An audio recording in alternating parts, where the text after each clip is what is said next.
Hello and welcome welcome back to my channel. मैं हूं अनिर्बान और मैं लेके आया हूं एक कलेक्टिव रीडिंग आपके पार्टनर के करंट फीलिंग्स को लेकर। सो अभी हम देखेंगे कि आपके पार्टनर इस टाइम पे क्या सोच रहे हैं, उनके डीप ट्रू रिग्रेट क्या है एंड उनका नेक्स्ट एक्शंस क्या हो सकता है।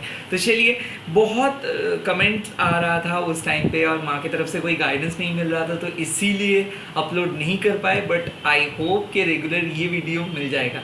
सो इसी एनर्जी के साथ स्टार्ट कर लेता हूँ। आप लोगों को पता है कि मैं कोई भी प्राइवेट रीडिंग या फिर कोई भी पेड चीज़ें सेल नहीं करता हूँ, एंड चाहे आप लड़की हो कोई भी कम्युनिटी से हो, सेम जेंडर या फिर डिफरेंट रिलीजन में क्यों ना हो, ये रीडिंग को देख सकते हो। तो देख लेते हैं कि आपके जो डिवाइन काउंटर पार्ट है वो क्या सोच रहे हैं, आप जिस पर्सन के बारे में सोच रहे हो वो आपके बारे में क्या सोच रहे हैं। चलिए देख लेता हूँ मेरे व्यूअर्स के पार्टनर क्या सोच रहे हैं। Okay, 7 of vessels.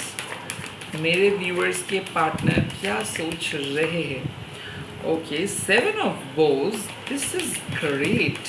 This is great. And उसके बाद आते हैं Empress. 7 with the Empress. तो क्या my beautiful subscribers, क्या आप लोग 7 देख रहे हो या फिर 3 बहुत ज़्यादा देख रहे हो? मैं देख सकता हूँ कि आपके पर्सन बहुत सैड है। ओके, वो सैड इसीलिए है क्योंकि वो आपको जो चीज़ वो दिखाना नहीं चाहते थे वो चीज़ दिखाए है। आई थिंक उसके लाइफ में बहुत कुछ चल रहा है। ओके, तो ये पर्सन अपने करियर में खुद को दोषी जिम्मेदार मान रहे हैं और वो उनके उनके फेलियर के वजह अपने फैमिली को ठहरा रहा है। आई थिंक ये जो 7 ऑफ कप्स मॉर्निंग का कार्ड आया है, इट्स अ कार्ड के भाई आपके जो पार्टनर है वो कहीं ना कहीं आपसे डिससेटिस्फाइड नहीं है, वो अपने लाइफ के ऊपर डिससेटिस्फाइड है क्योंकि वो कुछ ऐसे डिसीजंस लिए थे जिस डिसीजंस में उसका कोई श्योरिटी नहीं था, या फिर वो उसके और आपके जो फाउंडेशन था वो पहले से ही बहुत वीक था। तो कहीं ना कहीं ये पर्सन बहुत चीज़ों को सोचे, बहुत चीज़ों को कंटेम्पलेट किए और उसके बाद ये कंप्लीट डिप्रेस हो गए।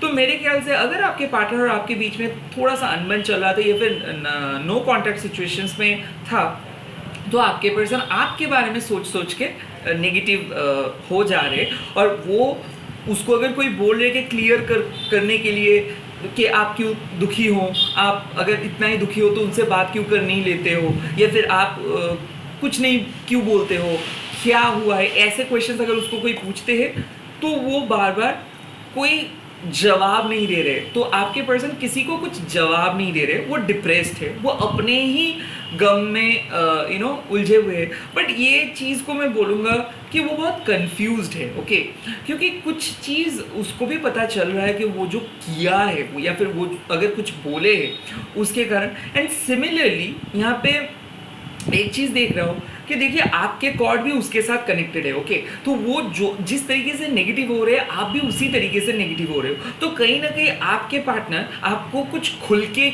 नहीं बोल रहे, बट उसको लगता है कि वो आपके सामने आके सब कुछ एकदम क्लियर करके बोलेंगे कि वो क्या फील करते, वो क्या नहीं फील करते। बट कई कबार क्या होता है कि आपके पर्सन को ये लाइफ में इतना ज़्यादा बाधाएं हैं या फिर इतना ज़्यादा नेगेटिव चीज़ें हैं कि वो उसको ओवरकम नहीं कर पाते हैं, और जब भी वो ये सब लेके आपके सामने आते हैं तो एक नेगेटिव सिचुएशन क्रिएट हो जाते हैं। सो कहीं ना कहीं मैं देख सकता हूँ कि आपके पर्सन के ऊपर दबाव है अपने फैमिली का, अपने फिनेंस का, और कहीं ना कहीं मैं ये भी देख सकता हूँ कि ये जो पर्सन है ये अक्सर पुराने चीज़ों को सोचते हैं। तो मैं एक चीज़ देख रहा हूँ कि वो खुद से बात नहीं करना चाहते थे, या तो उसके फैमिली ने रोक लिए थे, या फिर उसके फैमिली ने कुछ गलत चीज़ें उसको समझाए थे, या फिर कोई फ्रेंड ने उसको गलत चीज़ें समझाए थे, या फिर ये खुद ही एकदम ज़िद्दी बन गए। मेरा कहने का मतलब है कि इसके मन में बहुत कुछ था और ये बहुत ज़्यादा ओवरथिंक किए, एक सिचुएशंस को बदतर बनाए, एक सिचुएशंस को कॉम्प्लिकेट किए। अभी वो उस कॉम्प्लिकेटेड सिचुएशन से बाहर आ रहे। सो बात क्या हो रही है, प्रॉब्लम कौन क्रिएट किया, वो प्रॉब्लम का जड़ कौन है, वो प्रॉब्लम को मतलब कॉम्प्लिकेट कौन किया वो, और दोषी कौन रहा आप। सॉरी किसको बोलना पड़ेगा, आपको। क्यों बोलना पड़ेगा, क्योंकि उनके मुताबिक आपके वजह से क्रिएट हुआ है। सो कहीं ना कहीं आप समझ रहे हो इक्वेशंस को। तो ये पर्सन अपने गलतियों को मान नहीं रहे, अपने फीलिंग्स को जस्टिफाई नहीं कर रहे। ये पर्सन को एक ऐसा ही चीज़ लगता है कि ये जो करता है सही करता है, इसके फीलिंग्स का कोई वैल्यू नहीं है, इसको कोई नहीं समझता है, इसको लोग यूज़ करते हैं, इसको लोग छोड़ के चले जाते हैं। अरे भाई क्यों। सो बेसिकली आपके पर्सन और आपके बीच में क्लैरिटी आ रहा है। कैसा क्लैरिटी, देखिए मैं देख सकता हूँ कि इस टाइम पे शायद आपके पर्सन अपने फीलिंग्स को दबा के आपके साथ बात नहीं कर रहे, और ये चीज़ आपको पता चल जाएगा, ये बात करेंगे ही करेंगे, या फिर आपको indirectly like, indirectly comment, indirectly बातें, या फिर इनडायरेक्ट कुछ कम्युनिकेशंस ये करेंगे। बट यहाँ पे दो चीज़ काम कर रहे हैं। ये आपको ऑल ऑफ अ सडन बहुत अच्छा समझ रहे हैं, ऑल ऑफ अ सडन ये आपके सारे अच्छाई को देख पा रहे हैं। सो ये जो प्रेजेंट पॉज है, ओके, ये प्रेजेंट पॉज है क्योंकि डिवाइन ने देखे थे कि भाई आपके ऊपर ये डिवाइन मैस्कुलाइन बहुत ज़्यादा टॉर्चर कर रहे थे। सो आई थिंक इमोशनल ट्रॉमा या फिर इमोशनल ड्रामा यही क्रिएट कर रहे थे, और आप बेवजह इसके एनर्जी को एब्जॉर्व कर रहे थे। तो आई थिंक आज आपको ऐसा लगेगा कि शायद डिवाइन ने आप दोनों को एक साथ नहीं बनाए हैं, या फिर डिवाइन नहीं चाहते कि आप दोनों एक साथ रहो। आई थिंक एक कन्फ्लिक्ट आज आप महसूस करोगे, क्योंकि ये कन्फ्लिक्ट क्रिएट कर रहा था ये पर्सन, और कन्फ्लिक्ट क्रिएट करने के बाद अभी ये पर्सन चाहते हैं कि क्लियर करके ये आपके पास आए, आपके साथ बात करे, आपके साथ एकदम सब कुछ ऑटोमेटिक पहले की तरह हो जाए। और यही प्रॉब्लम है इस पर्सन का, ये कभी भी लाइफ को सीरियसली नहीं लेते, या फिर लाइफ को अगर सीरियसली लेते तो विश्वास ठीक से नहीं करते। कहीं ना कहीं ये पर्सन का ट्रस्ट इश्यूज है, कहीं ना कहीं ये पर्सन डिवाइन को समझ नहीं पा रहे, आपको समझ नहीं पा रहे, अपने लाइफ पर्पस को समझ नहीं पा रहे, रिलेशनशिप को कम्प्लिकेट कर रहे, आपको भी कम्प्लिकेट कर रहे, आपको भी कंफ्यूज कर रहे। But anyway the good part is the empress. दोनों के बीच में बात हो रहा है मिडनाइट पे या फिर लेट नाइट पे, दोनों के बीच का जो फासला ये ख़त्म हो रहा है। आई थिंक दोनों बहुत क्रिएटिव वे में मिल रहे हो, इंटीमेसी हो सकता है, लव मेकिंग हो सकता है, बहुत अच्छे से बात हो सकता है। आई थिंक एक ब्रेक खत्म होगा, हो सकता है 7 दिन से पार्टनर नहीं बात कर रहा था, ब्रेकअप हो गया था, या फिर नो कॉन्टैक्ट हो रहा था, या फिर अलग लेवल पे आप दोनों सोच रहे थे। आई थिंक यहाँ पे डिवाइन इंटरवेंशंस हो रहे हैं, यानी कि डिवाइन आके आप दोनों को एक साथ मिला रहे। सो मैं देख सकता हूँ कि अनएक्सपेक्टेड तरीके से कॉल मैसेज आ सकता है, या फिर ये ऐसा कुछ इन्फॉर्मेशन बोल सकते हैं आपको जिसको आपको पहले कभी भी नहीं पता था।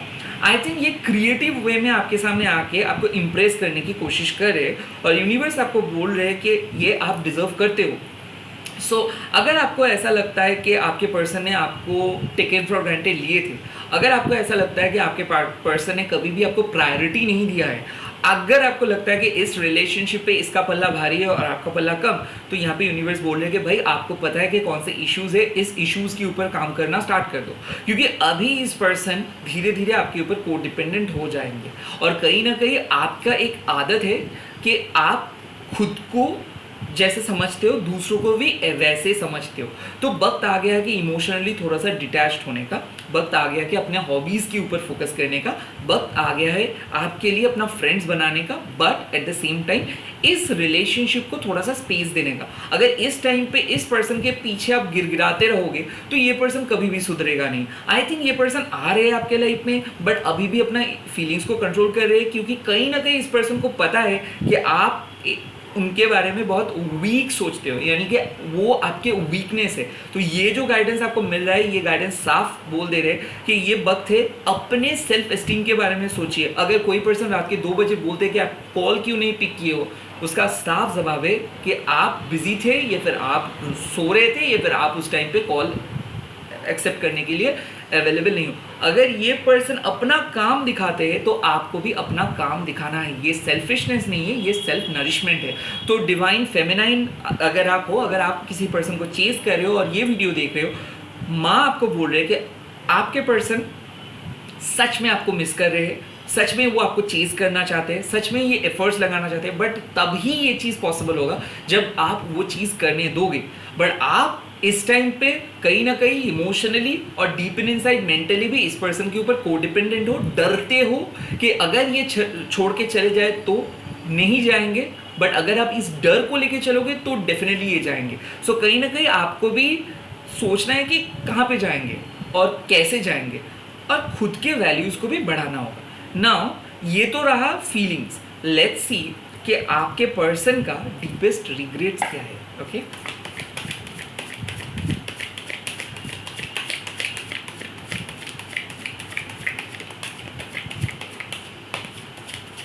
ओके यहाँ पे रिग्रेट देखिए, पहला कार्ड आ गया है फ्रस्ट्रेशंस, सेकेंड कार्ड आ गया है रियूनियन, एंड थर्ड कार्ड आ गया है page of cups.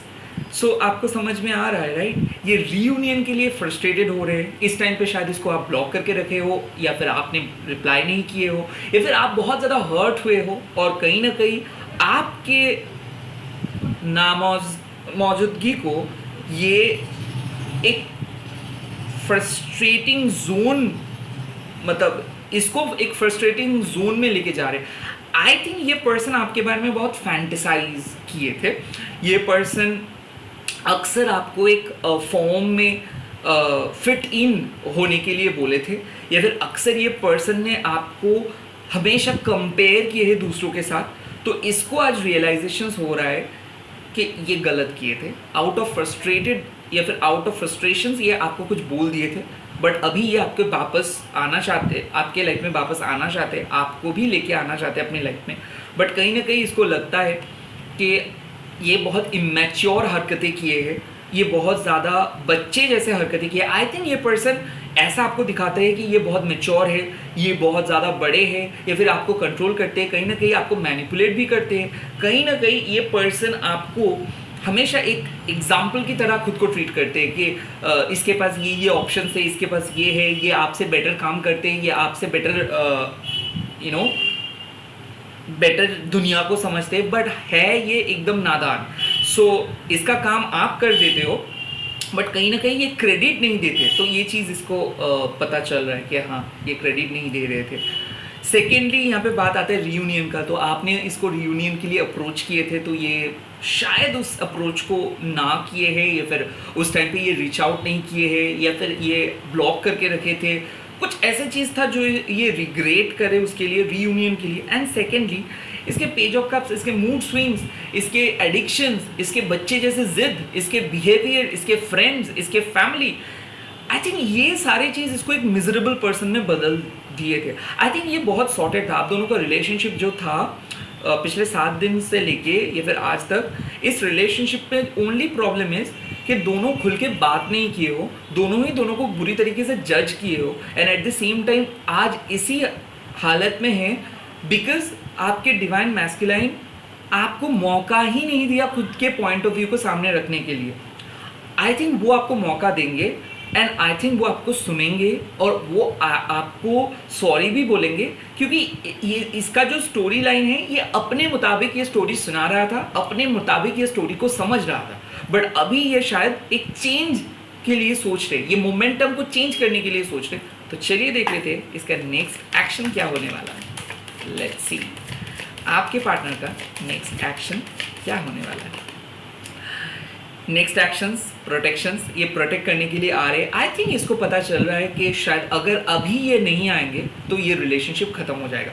I think ये पर्सन पहली बार एक कुछ ऐसी चीज़ बोलेगा जिसको देख के आपको बहुत अच्छा लगेगा। आई थिंक ये आपको बोलेंगे कि ये आपके रिस्पॉन्सिबिलिटी लेंगे, या फिर ये आपके लिए नेक्स्ट स्टेप लेंगे और रिलेशनशिप को एक नेक्स्ट लेवल पे लेके जाएंगे। कहीं ना कहीं आपको इससे लॉयल्टी मिलेगा, कमिटमेंट मिलेगा, सिक्योरिटी मिलेगा, and eight the same time support भी मिलेगा। लेट्स सी और क्या कार्ड आते हैं। देखिए यहाँ पे बात आते हैं द हुडेड मैन यानी कि हर्मिट।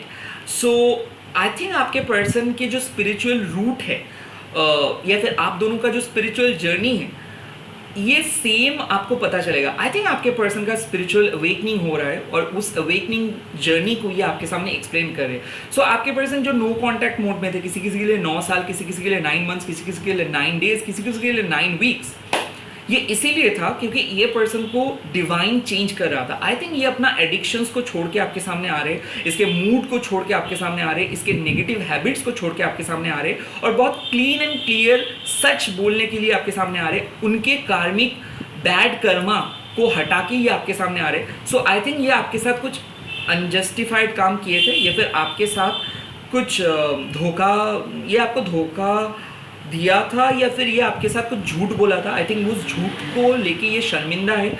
इसके फैमिली वालों के भी कुछ कारतूस को लेके बहुत शर्मिंदा है। सो आई थिंक ये सॉरी बोलने के लिए आ रहे हैं एंड इसके फैमिली के बिहाफ पे ये सॉरी बोलने के लिए आ रहे हैं। अगर आप हस्बैंड वाइफ हो तो ये आपसे अकेले मिलने के लिए बोलेंगे फैमिली को छोड़ के। आई थिंक आपके जो पार्टनर है ये आपको अकेले मिलने के लिए बोलेंगे और ये शायद आपको बोलेंगे कि आपके जो फ्रेंड्स है इनसे थोड़ा दूरियां बना के रखो, क्योंकि ये आपके साथ अकेले 1 to 1 मिलने के लिए आ रहे हैं। रिट्रीट हो सकते हैं कि कोई टूर प्लान कर सकते हैं या फिर अगर आप दोनों एक लवर हो तो कहीं पे आप जा सकते हो, मूव कर सकते हो, सीक्रेटली नाइट स्टे कर सकते हैं। यहाँ पे मैं देख सकता हूँ यहाँ पे स्पिरिचुअल एंड फिजिकल इंटीमेसी भी होगा, स्पिरिचुअल इंटीमेसी भी होगा, एक स्पिरिचुअल ग्रोथ आ रहा है रिलेशनशिप पे और ये माँ करा रहे हैं। आई थिंक माँ काली करा रहे हैं, शिव शक्ति करा रहे हैं। लास्ट कार्ड इस रीडिंग का क्या आ रहा है, लेट्स सी। ओके, यहाँ पे बात आ गया है एस ऑफ रोज का, यानी कि एस ऑफ शॉर्ट्स का। आई थिंक ये पर्सन बहुत स्ट्रेट फॉरवर्ड होके बोलेंगे और बॉटम ऑफ द डेक में है फॉरेस्ट लवर्स। सो ये पर्सन स्ट्रेट फॉरवर्ड होके बोलेंगे कि ये आपको कैसे महसूस करते हैं, आपके बारे में क्या सोचे थे और ये जो जितना मिस किया है ये भी एक्सप्रेस करेंगे। ये अपने डीपेस्ट फीलिंग्स को एक्सप्रेस करेंगे। एक न्यू बिगिनिंग में देख सकते हो किसी किसी के लिए ऐसा भी हो सकता है कि एक नए तरीके का शुरुआत in a new level of intimacy. तो पहले आप अपने पार्टनर को जिस तरीके से देखते थे ये अभी बहुत डिफरेंट बिहेव करेंगे in a good way. And most importantly अगर आप नो कांटेक्ट में हो और क्वेश्चंस पूछ रहे हो कि क्या मेरे पार्टनर मेरे लिए सही है, क्या ये पर्सन मेरे लाइफ में वापस आ रहे हैं, क्या रियूनियन होगा, येस डेफिनेटली आने वाले टाइम में बहुत क्लैरिटी मिल जा रहा है। मेरे ख्याल से कार्मिक बैगेजेस भी हट जा रहे हैं। द फनी पार्ट और द बेस्ट पार्ट इज जो पर्सन आपको जिम्मेदार मान रहा था सारे प्रॉब्लम्स का, अब वो आके ही आपको अप्रिशिएट करेंगे। सो इन अ वे मैं बोल सकता हूँ कि एक बहुत पॉजिटिव शिफ्ट आ रहा है आप दोनों के रिलेशनशिप के अंदर and eight the same time आप लोग एंजॉय करेंगे फिजिकल इंटीमेसी, एक दूसरे के प्रेजेंस को। इसी के साथ इस छोटू सा रीडिंग को खत्म करते हो। स्पेशली अगर आप लोग किसी वर्गों के साथ डील कर रहे हो, जेमिनी, लिब्रा, एक्वेरियस के साथ डील कर रहे हो, यानी कि कन्या के साथ डील कर रहे हो, मिथुन, तुला एंड कुंभ के साथ डील कर रहे हो, या फिर टॉरस, वर्गो एंड कैप्रिकॉर्न यानी कि वृषभ, मकर एंड कन्या के साथ डील कर रहे हो। So it's completely kind of related to that. At the same time Aries और सेजिटेरियस भी अगर आपके पार्टनर है तो भी हो सकता है। लिब्रा तो बोल दिया हो, all the energies are there. Number 9 का मेरे को बहुत ज़्यादा आ रहा है। नंबर 7 जुलाई एक बहुत इंपॉर्टेंट डेट हो सकता है। ऐसा हो सकता है उनकी बर्थ डेट जुलाई या फिर 7 एक इंपॉर्टेंट मंथ हो सकता है रिलेशनशिप का, 9 एक इंपॉर्टेंट मंथ हो सकता है, 3 एक इंपॉर्टेंट मंथ हो सकता है लाइफ आप दोनों का रिलेशनशिप का। So that is it, all the best, bye, take care, ओम क्रीम दक्षिणा काली के नमः। अच्छे से रहिए। मैं आ रहा हूँ बहुत ही जल्दी एक नए वीडियो के साथ। बाय।